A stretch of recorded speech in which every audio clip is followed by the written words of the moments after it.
మానసిక దివ్యాంగులైన పిల్లల్ని కంటికి రెప్పలా చూసుకోవాలి అంటే నిజంగానే వారిలో దేవుణ్ణి చూడగలగాలి. ఇదే సూత్రాన్ని నమ్మింది కృష్ణా జిల్లా ఉయ్యూరులో ఉన్న శిరీష మానసిక దివ్యాంగుల కేంద్రం. దూరదర్శన్ లో డిప్యూటీ డైరెక్టర్ గా పనిచేస్తున్న మన్నే సోమేశ్వరరావు మానసిక దివ్యాంగురాలైన తన రెండో కుమార్తె పేరుతో దీనిని స్థాపించారు.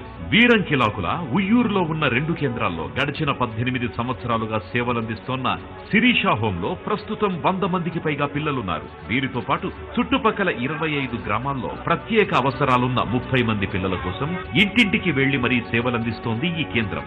రోజు వచ్చి వెళ్లే పిల్లల కోసం భోజనం, రవాణా సదుపాయం ఇస్తూ అనాథ పిల్లలకు హాస్టల్ వసతి కల్పిస్తున్నారు. ఫిజియోథెరపీ, స్పీచ్ థెరపీ ఇవ్వడంతో పాటు స్వయం ఉపాధి దిశగా పిల్లల్ని నడిపేందుకు ఇక్కడి సిబ్బంది కృషి చేస్తున్నారు. వీరి సేవలకు మహిళా